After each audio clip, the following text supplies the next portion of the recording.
దేవుని పరిశుద్ధ నామములో మీ అందరికీ ప్రత్యేకమైన శుభాశిస్సులు. టుడేస్ గాడ్స్ ప్రామిస్, యెహెజ్కేలు గ్రంథము 36వ అధ్యాయము 26వ వాక్య భాగం. నూతన హృదయము మీకు ఇచ్చేదను, నూతన స్వభావమును మీకు కలుగచేసేదను. నూతన హృదయము మీకు ఇచ్చేదను, నూతన స్వభావము మీకు కలుగచేసేదను. రాతి గుండె మీలో నుండి తీసి మాంసపు గుండెను మీకు ఇచ్చేదను.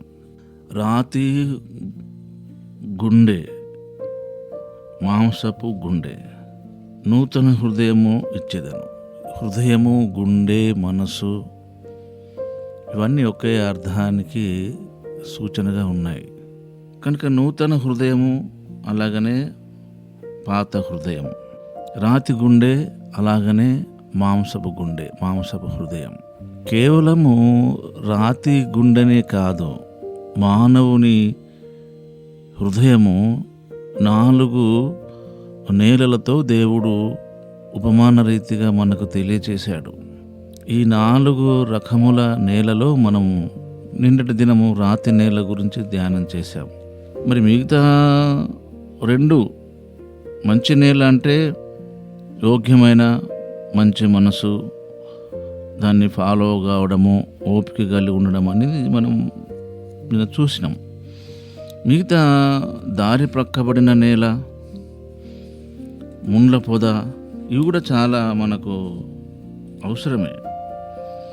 ఎందుకంటే నా హృదయం ఏంటో నాకు తెలుసున్నంతగా మీకు తెలియదు. మీ హృదయం యొక్క స్థితిగతులు మీకే ఎక్కువ తెలుసుంటాయి. కనుక దేవుని వాగ్దానము మన జీవితంలో నెరవేర్పే విషయంలో నీ హృదయ యొక్క స్పందన, నీ హృదయాలోచనలు ఎలాగున్నావో ఒకసారి మనం ఎవరికి వారమే చెక్ చేసుకోవడం వల్ల ఆ నూతన హృదయం అనేది మనం పొందొచ్చు లేదా రిసీవ్ చేసుకోవడానికి అవకాశాలు ఉంటాయి.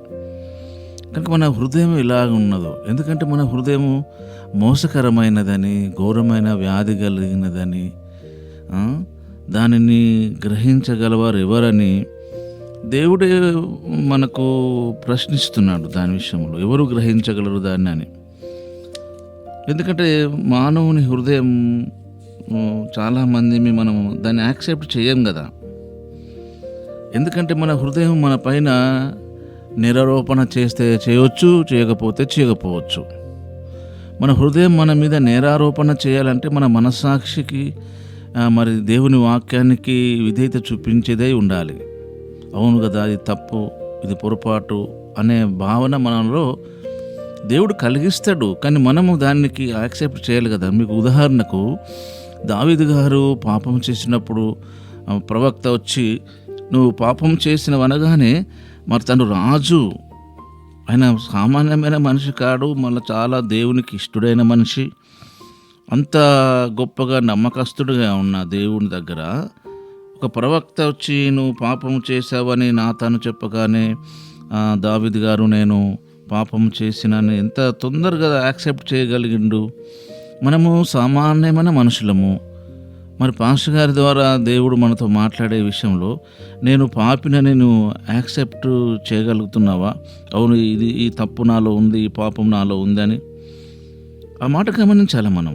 ఆయన రాజు, చాలా యుద్ధశూరుడు, బలశాలి, పైగా నమ్మకమైన వాడు దేవునికి. ఇక్కడ నాతాను గురించి కూడా మనం గమనించాలి. అంత మంచి నమ్మకమైన దేవుడు వ్యక్తికి మరి దేవుడు పంపిస్తున్నట్టు మరి కొంత మరి అలాగ జరిగిందని కూడా ఆలోచన చేయాల్సి ఉంటుంది నాతాను.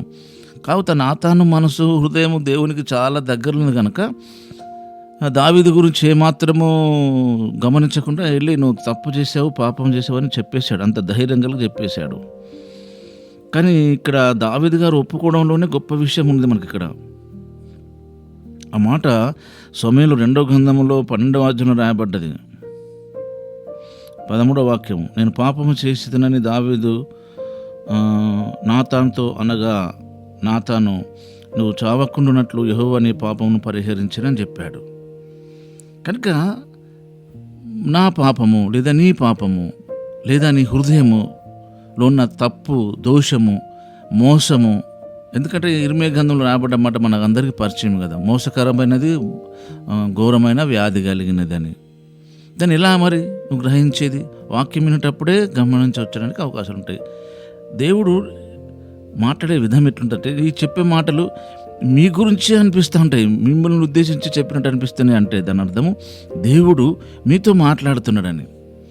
వాగ్దాన నెరవేర్పులో మన హృదయ యొక్క సిచ్యువేషను, స్థితిని మనం గమనించగలిగినట్లయితే మనం దేవుని యొక్క ఉన్నతమైన దీవెనను పొందగలం.